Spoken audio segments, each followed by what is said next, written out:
아멘. 기도합니다. 하나님 감사합니다. 귀한 날, 귀한 자리 가운데 우리를 또 불러주시사 거룩하신 하나님 앞에 예배할 수 있는 자리에 앉게 해주신 것 하나님 감사를 드립니다.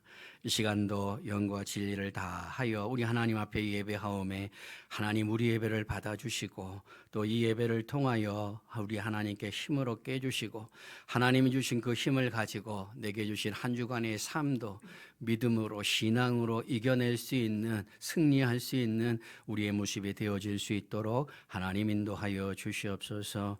이 시간도 함께 말씀을 나눕니다. 성령께서 역사하여 주시되 지혜의 영으로 더하여 주셔서 밝히 하나님의 말씀을 잘 깨닫게 해주시고 깨달은 그 말씀이 우리의 삶의 기준이 되고 힘이 되고 능력이 되어질 수 있도록 하나님 도와주시옵소서. 감사를 드리며 우리 구주 예수 그리스도의 이름으로 기도드리옵나이다. 아멘. 이 시간 읽었던 성경 말씀 시편 23편 1절서부터 6절의 말씀을 통하여 다윗의 고백과 같이라고 하는 제목으로 함께 은혜를 나누겠습니다. 시편 23편은 유명한 다윗의 시죠. 아마 많은 분들이 암송하실 수 있는 시편일 것입니다. 시편 1편과 더불어 유명한 이 말씀, 시편 23편의 이 말씀을 그림으로 그리라고 한다면 우리가 어떤 그림을 그릴 수 있을까요?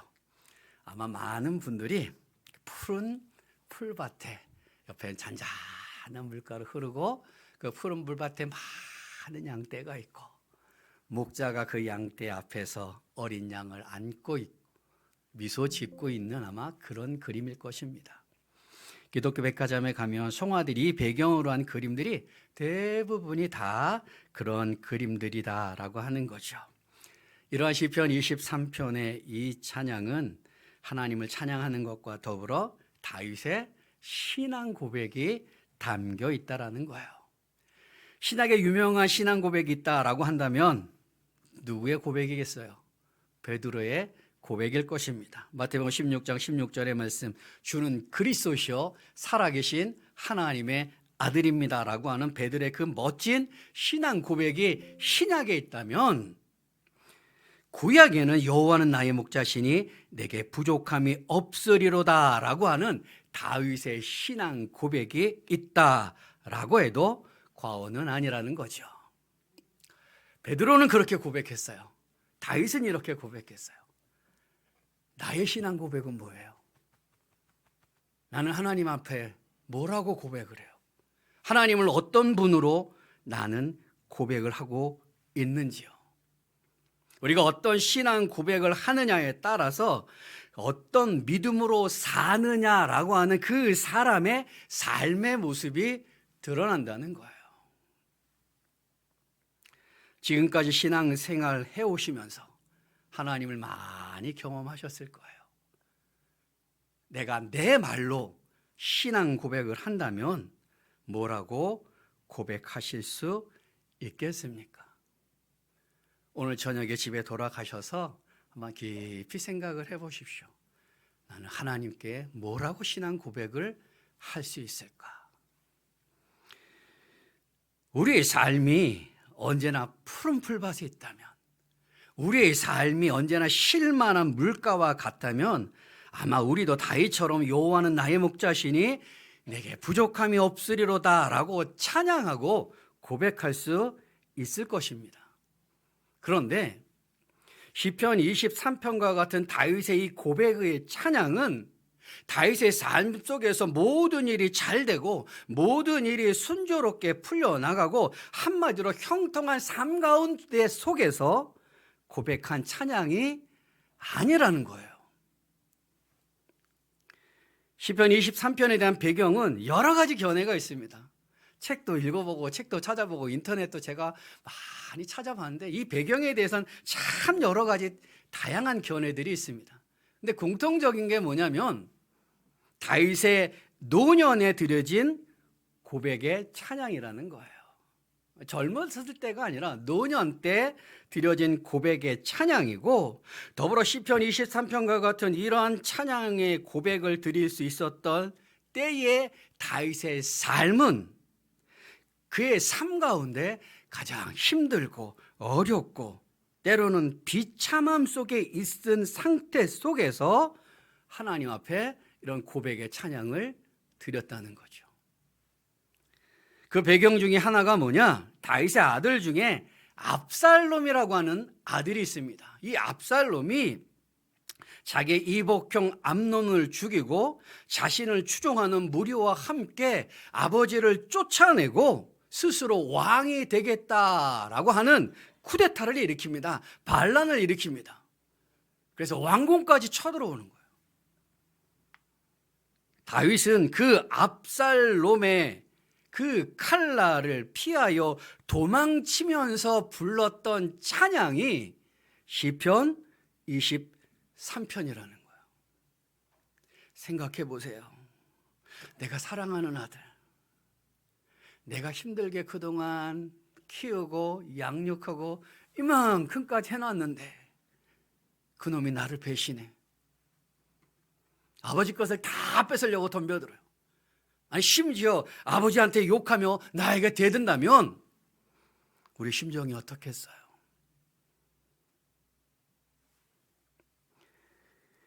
아버지를 죽이겠다고 쫓아오는 다윗의 아들 그 압살롬의 그 칼날을 피하여 도망치며 불렀던 게 이 시예요. 다윗의 삶 가운데 가장 처절하죠.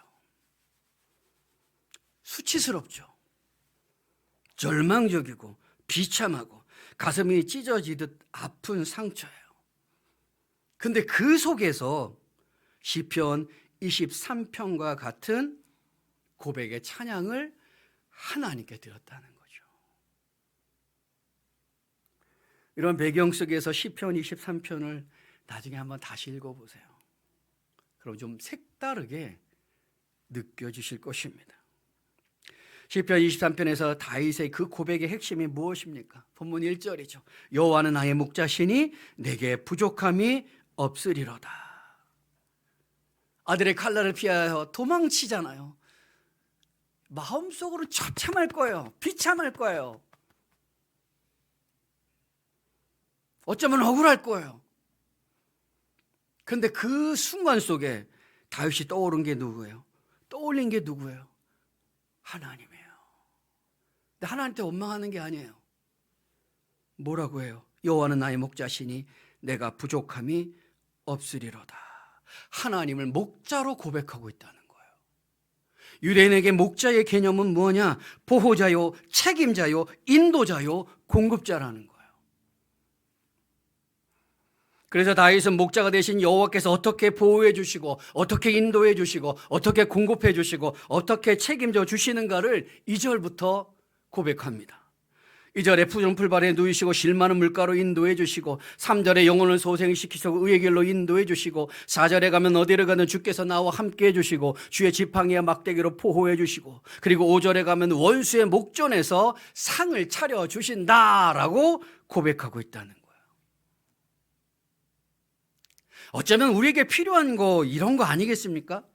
다윗처럼 아들에게 쫓기는 수치스러운 상황은 아니라 할지라도 우리의 삶 가운데 때로는 힘든 일, 어려운 일, 처참한 일, 인생의 위기다라고 말할 수 있는 그때 답답한 현실 속에서 내일에 대한 불확실성, 그 속에서 불안해하고 초조하고 그래서 어떤 때는 깊은 잠에 들었다가 그냥 하나님 이대로 데려가셨으면 좋겠다 라고 하는 그 상황 속에 놓일 때도 있다는 거예요. 어떨 때는 하나님 제발 좀 뭐 어떻게 좀 해주십시오. 뭐 좀 어떻게 좀 해주십시오 라고 하나님을 향한 간절한 마음이 우리의 삶 가운데 나타날 수도 있다는 거죠. 다윗은 그런 심정이었을 거예요. 사랑하는 아들의 칼날을 피해 도망치는 자신의 초라한 모습을 생각하면 어쩌면 죽고 싶은 심정이었는지도 몰라요. 그런데 다윗은 뭐라고 얘기하느냐? 여호와는 나의 목자시니 내게 부족함이 없으리로다. 그래서 칼날을 피하면서 도망치는 거예요. 이러한 고백 후에 다윗이 한 행동이 뭘까? 다윗이 노력한 게 뭘까? 준비한 게 뭘까? 압살롬을 공격하기 위해서 자기 군사들을 재정비하고 왕의 자리를 되찾기 위해서 도움의 세력을 끌어들였을까? 아니에요. 다윗은 여호와는 나의 목자시니 내게 부족함이 없으리로다고 고백하며 찬양하며 기도하며 기다렸어요. 뭔가 이 상황을 뒤집어 엎으려고 액션을 취하지 않았다는 거예요. 찬양하며 기도하며 기다렸어요. 하나님이 역사하셔서 압살롬을 앞세워 다윗을 쫓아낸 세력들이 자중질환합니다. 스스로 무너져 버려요. 그래서 다윗의 군대가 막닥뜨려 싸울 때 그들이 패배합니다. 그래서 압살롬은 도망치다가 요압의 창에, 다윗의 장군 요압의 창에 결국은 죽임을 당하고 상황은 끝나버린다라고 하는 거예요. 다윗은 푸른 초장에 찾아 눕고 쉴만한 물가에서 쉬기 위해서 무언가를 애쓰고 수고하지 않았다는 거예요. 영혼을 소생시키기 위해서 몸부림치지 않았다는 거예요. 사망의 음침한 골짜기를 빠져나오려고 지팡이와 막대기를 막 휘두르지 않았다는 거예요. 그 상황 속에서 빠져나오려고 발버둥 치지 않고 그가 하는 여호와는 나의 목자시니 내게 부족함이 없으리로다라는 그 고백과 함께 찬양하며 기도하며 기다리며 목자 대신 우리 여호와께서 이끄시는 대로 갔다는 거죠. 그러자 목자 대신 하나님이 결국은 푸른 초장에 눕게 해주시고 쉴만한 물가로 인도해 주시고 영혼을 소생시켜 주시고 의의 길로 인도하시며 사망의 음침한 골짜기에 함께 해주시고 지팡이와 막대기로 보호해 주시고 결국 원수 앞에서 상을 차려주시고 머리에 기름을 발라주십니다. 그런 하나님을 향하여 시편 23편 마지막 절에 다윗의 고백이 무엇입니까? 내 평생의 선하심과 인자하심이 반드시 나를 따르리니 내가 여호와의 집에 영원히 살리로다.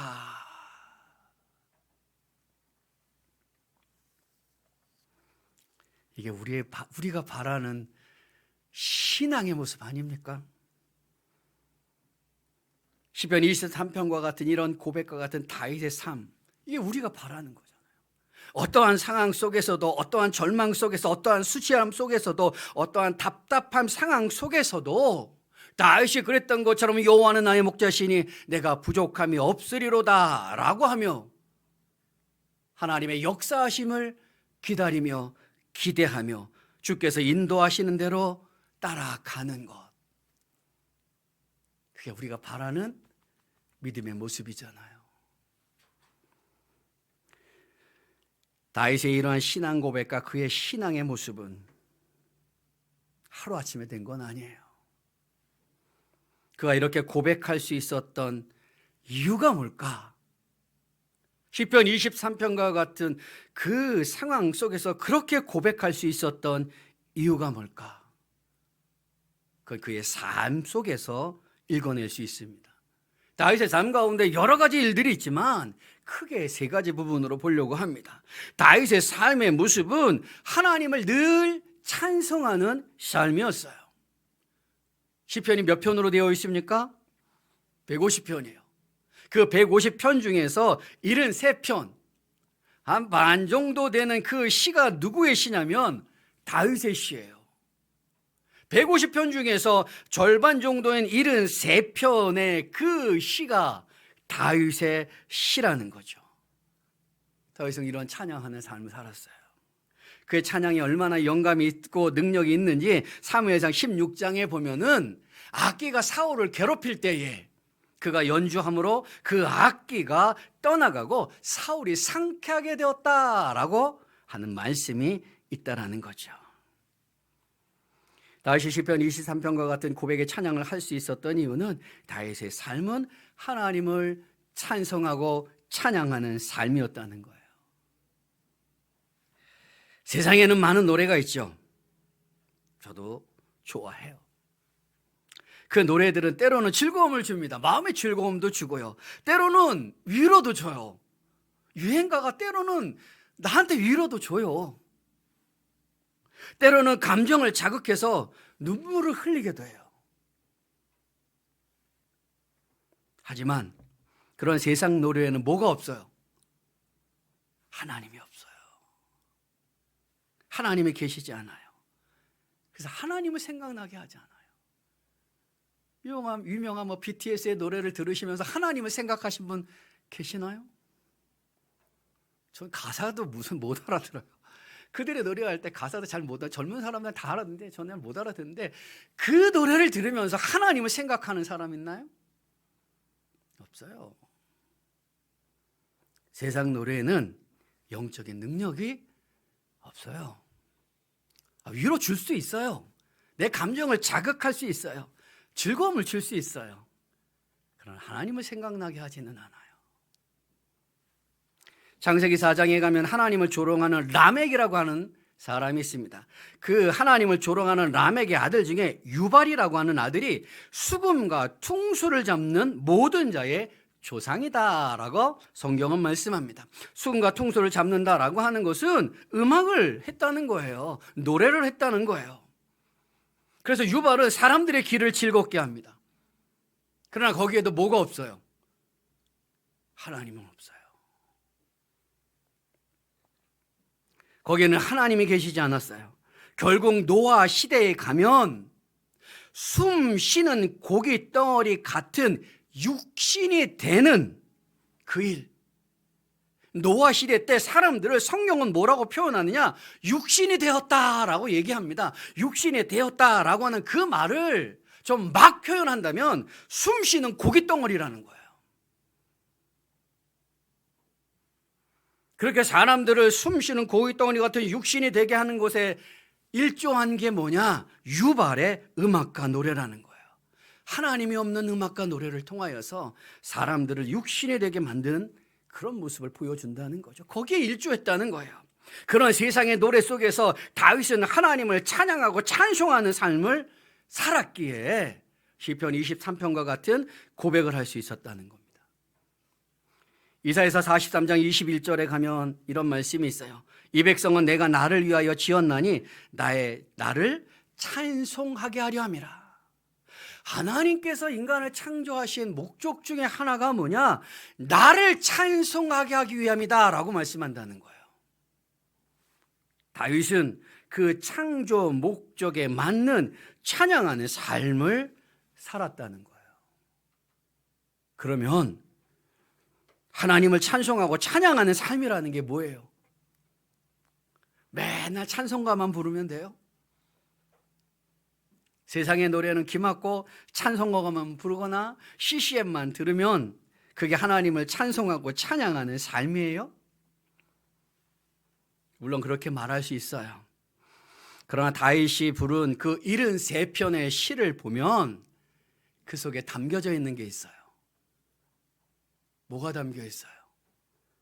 73편의 그 시들을 보면 거기에 슬픔도 담겨 있어요. 기쁨도 담겨 있고 감사도 담겨 있고 애통함도 담겨 있고 구원도 담겨 있고 사랑도 담겨 있어요. 때로는 아픔도 담겨 있어요. 그런데 그 모든 것의 근거가 뭐냐? 하나님이에요. 다윗이 하나님을 찬양하는 삶을 살았다라고 하는 이 말은 노래만 불렀다 이게 아니라 그 다윗의 희노애락이 하나님께 있다라는 거예요.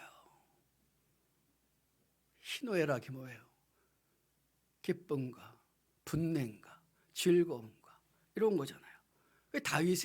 다윗은 자기의 희노애락이 하나님께 있다는 거예요. 하나님 때문에 기쁘고 하나님 때문에 즐겁고 하나님 때문에 감사하고 하나님의 의로우심 때문에 분함이 있고 하나님의 아파하심 때문에 슬픔이 있다라고 하는 거예요. 그게 다윗의 찬양하는 삶이에요. 우리의 희노애락의 근거는 뭐예요? 어느 때 기뻐하시고 어느 때 즐거워하시고 어느 때 화를 내시고 어느 때 기뻐하세요? 자녀들 때문에? 돈 때문에? 사업 때문에? 하시는 일 때문에? 물론 그럴 수 있어요. 그러나 그 모든 희로애락의 근거가 무엇이어야 하느냐? 하나님이어야 돼요. 다윗이 찬양하는 삶을 살았다라는 건 자신의 희로애락이 하나님께 있다는 거예요. 그래서 여호와는 나의 목자시니 내게 부족함이 없으리로다라고 그 노년의 어려움을 당해도 고백할 수 있었다는 겁니다. 두 번째, 다윗의 시편 23편과 같은 고백의 찬양을 할 수 있었던 것은 뭐냐? 다윗은 언제나 하나님을 인식하고 인정하는 삶을 살았다는 거예요. 사무엘상을 읽다 보면은 다윗이 골리앗을 물리칩니다. 돌멩이로 그 거인을 물리쳐버립니다. 그랬더니 백성들이 환호를 하면서 하는 얘기가 뭐예요? 사울은 천천히요, 다윗은 만만이로다 라고 하면서 다윗을 사울보다 더 높인다라고 하는 거죠. 다윗의 칭송, 다윗의 그 사랑을 백성들이 보여주는 거예요. 그것 때문에 사울왕에게 시기당하죠. 미움을 사요, 질투를 당합니다. 그래서 사울왕이 다윗을 죽이려고 해요. 다윗은 사울왕의 칼날을 피해서 숨어 다닙니다. 어디에 다윗이 나타났다라고 하면은 사울왕의 군대를 보내서 죽이려고 합니다. 때로는 친히 가서 그 다윗을 죽이려고 합니다. 그런 사울왕을 다윗이 2번이나 단칼에 죽일 수 있는 기회가 있었어요. 한 번은 엔게디 황무지에서, 또 한 번은 10 황무지에서. 다윗이 따르는 한 장수가 이건 하나님이 주신 기회입니다. 명령만 내리십시오. 단칼에 내가 사울을 죽이겠습니다. 그런 장수의 말에 다윗이 이렇게 말합니다. 사무엘상 24장 6절에 보면 자기 사람들에게 이르되 내가 손을 들어 여호와의 기름 부음을 받은 내 주를 치는 것은 여호와께서 금하시는 것이니 그는 여호와의 기름 부음을 받은 자가 됨이니라. 2번이나 죽일 기회가 있었지만 사울 왕의 그 목숨에 생명에 손을 대지 않은 이유가 뭐라는 거예요? 그 사울 왕은 여호와의 기름 부음 받은 자라는 거예요. 하나님이 세운 사람이라는 거예요. 그래서 내가 칼을 댈 수 없다라는 거예요. 다윗은 백성들의 인기에 편승해서 사울을 제거하고 왕이 될 수 있었어요. 그러나 그렇게 하지 않았어요. 사울 왕을 죽일 기회가 2번씩이나 있었지만 그렇게 하지 않았어요. 왜요? 하나님의 기름 부은 사람이라는 걸 인정하는 거예요. 그건 사울 왕을 인정하는 것뿐만 아니라 그에게 기름 부으신 누구를 인정하는 거예요? 하나님. 사울 왕에게 기름 부으신 하나님을 인정하는 거예요. 그래서 한 번은 사울 왕의 옷자락만 잘라가고 또 한 번은 사울 왕의 창과 물병만 가져오는 것으로 대신한다는 거죠. 이러한 다윗의 모습은 항상 하나님을 인식하는 거야. 늘 하나님을 생각한다는 거죠. 그리고 그 하나님을 경외하며 인정하는 삶을 살았음을 보여주는 거예요. 그랬기에 시편 23편과 같은 고백을 할 수 있었던 것이죠. 그러면 오늘날 기름 부음 받은 사람이 누구예요? 누가 기름 부음 받은 사람이에요? 그 사람을 알아야 우리도 함부로 할 수 없잖아요. 조심해야 되잖아요. 오늘 하나님께 기름 부음 받은 사람은 누구예요? 목사님들이요? 선교사님들이요? 맞아요. 그러나 구약의 개념과 같은 기름 부음 받은 사람은 오늘날에는 없어요. 오늘날 기름 부음 받은 사람 누구냐? 다른 사람이 아니라 예수님을 믿는 사람들이에요. 예수님을 믿는 성도들이 하나님께서 성령으로 기름 부음을 내리셨다는 거죠. 그러니까 우리가 누구예요? 하나님께 성령으로 기름 부음 받은 사람들이에요. 구별된 사람들이에요. 그러므로 하나님을 인식하고 인정하는 삶이라는 게 뭐겠어요? 옆에 있는 분 보세요. 옆에 있는 분 보세요. 그분이 누구예요? 그분이 기름 부음 받은 사람이에요. 함께 신앙생활하는 성도들. 그들을 존중해 주는 거예요. 함께 신앙생활하는 사람들이 존중하는 거예요. 그분 안에 계신 누구를 볼 수 있어야 되는 거예요? 하나님, 성령님.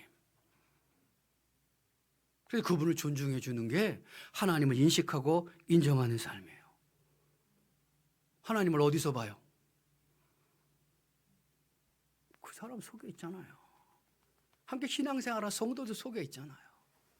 나아가서 하나님의 형상과 모양대로 창조된 모든 사람을 존중할 줄 아는 삶이 하나님을 인식하고 인정하는 삶이에요. 함께 신앙생활한 우리들이 하나님 앞에 성령으로 기름 부음 받은 사람들이기 때문에 함께 신앙생활하는 성도들 우리가 서로 존중하고 서로 사랑하는 거예요. 그분의 직업이 무엇이든 그분의 생활이 어떠하든 그분의 육체적인 모습이 어떠하든 그것과 상관없이 그 안에 계신 하나님을 바라보며 그분을 존중하는 거예요. 나아가서 이 문 밖에 있는 예수 믿지 않는 사람들, 그럼에도 불구하고 그들에게 하나님의 형상과 모양이 그 안에 담겨져 있기에 그들도 존중해 주는 거예요. 그 사람 속에 있는 하나님을 볼 줄 알아야 되고 그 사람 속에 있는 하나님의 형상과 모양을 볼 줄 알아야 되는 거예요. 그 삶이 하나님을 인식하고 인정하는 삶이에요. 왜요? 요한일서 4장 20절에 이렇게 표현합니다. 누구든지 하나님을 사랑하노라 하고 그 형제를 미워하면 이는 거짓말하는 자니 보는 바 그 형제를 사랑하지 아니하는 자는 보지 못하는 바 하나님을 사랑할 수 없느니라 라고 말씀하기 때문이죠. 언제나 어떠한 상황 속에서도 하나님을 인식하고 인정하는 다윗의 삶이었기에 다윗이 가장 비참하고 힘들고 어려운 때에도 여호와는 나의 목자시니 내게 부족함이 없으리로다라는 그 고백을 할 수 있었던 겁니다. 마지막 세 번째 다윗의 시편 23편과 같은 고백의 찬양을 드릴 수 있었던 것은 다윗은 내일의 믿음과 신앙을 위해 준비하는 삶을 살았다는 거예요. 후대를 위한 믿음과 신앙을 위한 준비하는 삶을 살았어요. 다윗의 평생 소원이 뭡니까? 다윗의 평생 소원은 성전을 건축하는 거예요.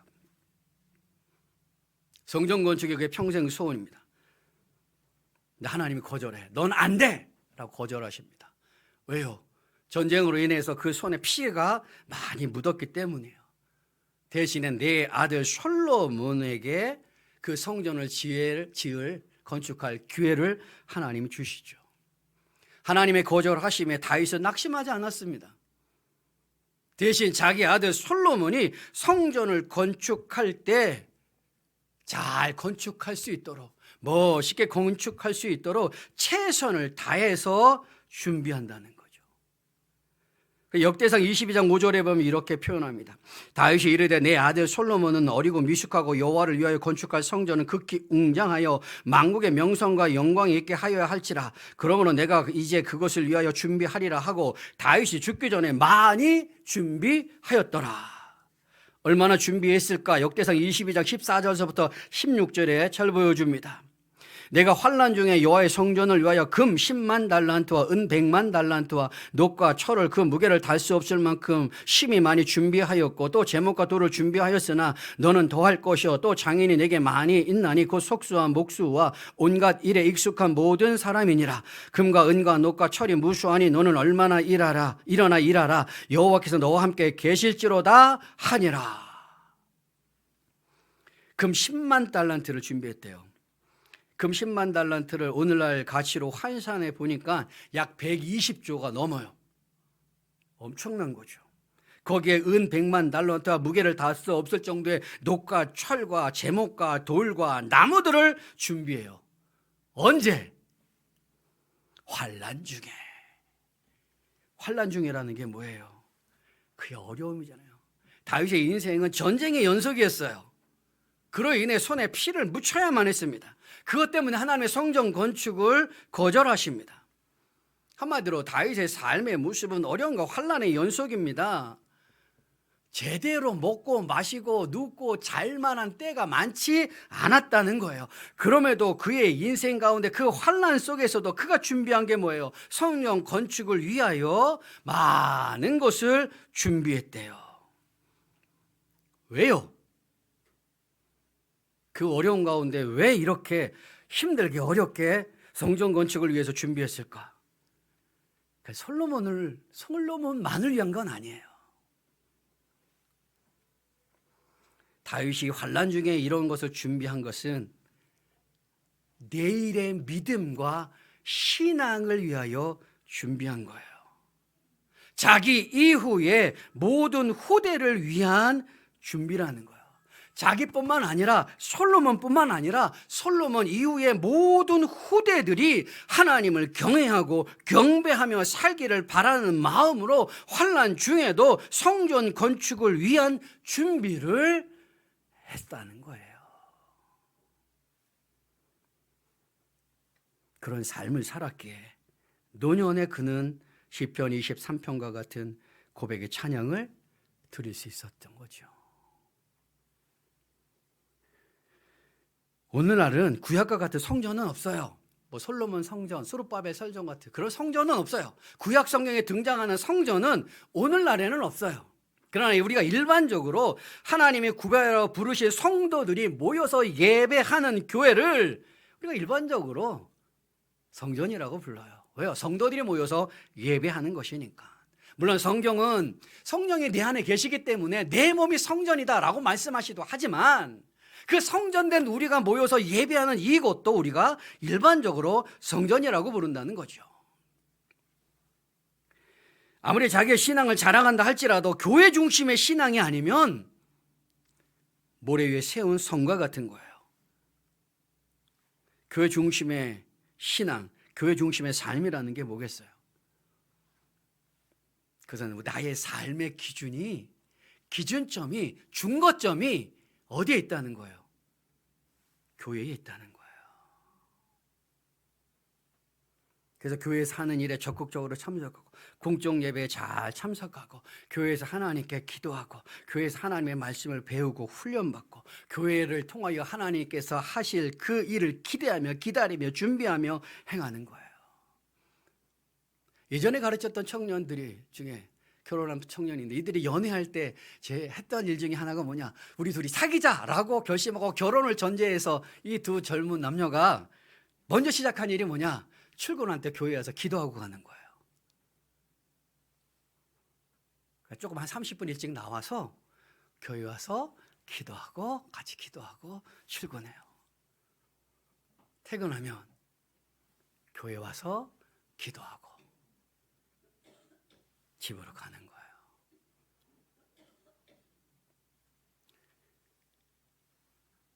우리 교회 중심의 삶, 그게 뭐냐? 나의 삶의 기준, 중거점, 시작점, 이게 교회에 있다는 거예요. 그 중심의 신앙의 모습이 우리에게 필요하다는 거죠. 그래 교회를 더 사랑하지 않겠어요? 특별히 남서울 우리 교회는 교회 건축을 앞두고 있어요. 교회 건축이 완공될 때까지 2년 동안 여기서 예배 드려야 한다고 이야기를 들었습니다. 왜 하나님께서 그렇게 하셨을까요? 새로운 교회당을 얻기 위해서 많은 시간을 투자했잖아요. 많은 거 찾아보셨잖아요. 근데 지금 이 부분이 이제 결정이 됐어요. 2년이라는 시간을 우리가 여기서 예배하면서 보내야 돼요. 왜요? 물론 건축기간이 2년이기 때문에 그렇죠. 2년이 돼야 저 교회가 지어지니까 여기서 2년 동안 예배하는 거, 그게 첫 번째 이유겠죠. 그러나 또 하나 이유가 있어요. 그 2년이라고 하는 시간은 하나님께서 남서울 우리 교회에 주신 준비하고 훈련하게 하시는 시간이라는 거예요. 교회가 건축된다고 많은 사람들이 남서울 우리 교회로 나올 것이라고 막연하게 생각하지 마세요. 교회를 아름답게 예쁘게 멋있게 잘 건축되어지면 그 교회 주변에 있는 많은 사람들이 우리 교회로 다 나올 거야, 그렇게 막연하게 생각하지 마십시오. 아니, 사람들이 온다고 해도 그 영혼들을 담아낼 준비가 되어 있지 않다면 그 영혼들은 왔다가 다 흘러나가요. 2년이라고 하는 그 건축의 기간, 왜 하필 하나님께서 2년이라고 하는 시간을 우리에게 주셨을까? 2년이라고 하는 그 기간을 교회가 건축되기만을 기다리는 시간으로만 보내면, 새 교회에 가서 무언가를 준비하고 무언가를 한다면 2년이란 시간이 딜레이 되는 거잖아요. 미뤄지는 거잖아요. 물론 새 교회에 가서도 할 수 있어요. 새 교회당에 가서도 잘 계획하고 잘 준비하고 뭔가를 할 수 있어요. 그러나 그만큼 시간이 뒤로 물러나는 거잖아요. 왜 하나님이 여기서 2년 동안 예배하게 하셨어요? 준비케 하시는 거예요. 훈련케 하시는 거예요. 그래서 2년이란 이 시간을 잘 활용하셔야 돼요. 지금부터 잘 준비하셔야 돼요. 하나님이 보내주신 그 영혼들을 담아낼 준비가 되어 있어야 한다는 거예요. 어떻게 해요? 하나님 보내주신 그 영혼들을 내가 사랑할 마음이 내가 준비되어 있어야 하잖아요. 세 사람이 오든 말든 시큰둥하고 관심도 없고 그러면 왔다가도 가잖아요. 그러니까 지금부터 여기서 사랑하는, 영혼을 사랑하는 그 마음의 준비가 있어야 되고, 사랑하는 실천의 훈련의 부분들이 이 교회에서, 이 장소에서 일어나야 한다는 거예요. 또 하나님이 주신 전도와 선교의 그 일들도 여기서 자꾸 연습하고 훈련하고 훈련되어져야 돼요. 아침에 오면 우리 장로님 전도 휴지 가지고 나가서 저기 정류장에서 전도하시고 그러시더라고요. 이거 왜 장로님만 하세요? 왜 장로님만 하셔?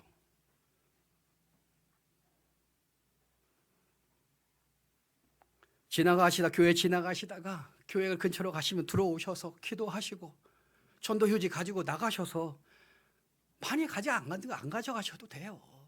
10개 정도만 가져가시다 만나는 사람한테 남설 우리 교회입니다, 예수 믿으세요. 이거 훈련되지 않으면, 이렇게 입 떨어지지 않으면 새 교회 가서도 힘들어요. 그게 자꾸 여기서 일어나야 돼요. 여기서 해줘야 된다는 거예요. 또한 우리가 2년 동안에 해야 될 일이 뭐냐? 하나님의 말씀을 올바르게 가르칠 준비와 훈련이 필요하다는 거죠. 하나님이 영혼을 보내주셨는데 그 영혼을 먹일 꼴의 준비가 되어 있어야 되잖아요. 그 준비를 어디서 해요? 여기서 하는 거죠. 그들을 먹일 말씀의 꿀들을 여기서 잘 준비하는 거예요. 그래서 또 새로운 영혼이 왔을 때 그 새로운 영혼들을 잘 인도할 인도자가 준비되어지고 그 인도자를 잘 훈련시켜 그 필요가 있다는 거죠. 또 그들을 인도할 지도자도 필요한 거예요. 무엇보다 영혼을 사랑하는 하나님의 심정을 담고 성령의 충만한 교회가 될 수 있도록 기도하고 또 기도해야 돼요.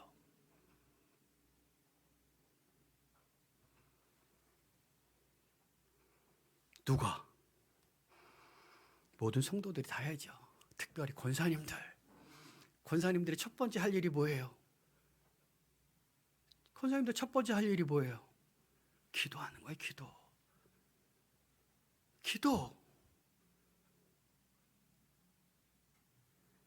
교회를 위해서 기도하고, 담임 목사님을 위해서 기도하고, 장로님들을 위해서 기도하고, 자녀들을 위해서 기도하고, 가슴을 치면서 눈물을 흘리면서 기도해야죠. 그게 권사님들의 첫 번째 일이에요. 첫 번째 일. 다른 건 나중에 해도 돼요. 그 일이 첫 번째 일이에요. 그 일이 어디서 이루어져야 돼요? 여기요, 여기. 그 하나님이 2년 동안 이곳에서 훈련할 기회를 주신 거고 준비할 기회를 주신 거예요.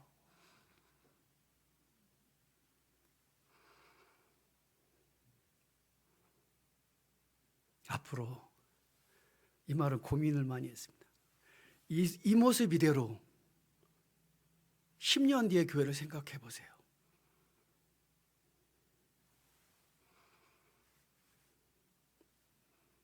다른 거 말고 이 모습 이대로 10년 뒤의 교회 어떨 것 같아요?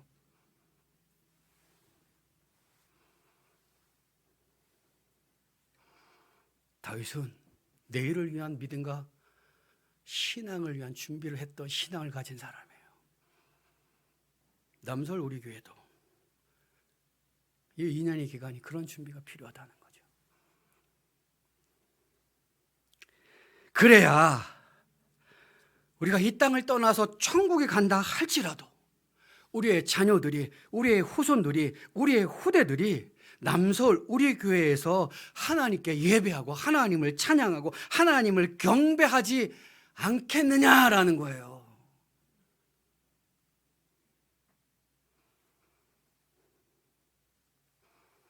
저도 이 교회 출신이에요. 저 스스로 생각하는 건지 모르지만 학창시절 이 교회에서 보냈어요. 젊은 시절 이 교회에서 보냈어요. 아내를 이 교회에서 만났어요. 이 교회를 너무너무 사랑해요, 저도. 그래서 감히 이렇게 말씀드린 거예요. 말씀을 정리하고 마칩니다. 시시편 23편은 다윗의 신앙 고백과 같은 찬양의 시예요. 여호와는 나의 목자시니 내게 부족함이 없으리로다. 시편 23편은 다윗이 노년 때에 가장 힘들고 처참하고 어려울 때 고백한 시예요. 그가 이렇게 할 수 있던 이유가 뭔가? 그는 찬양하는 삶을 살았고 하나님을 늘 인식하고 인정하는 삶을 살았고 내일의 믿음과 신앙을 위한 준비하는 삶을 살았다는 거죠. 우리는 어떻게 하나님께 신앙 고백하는지요?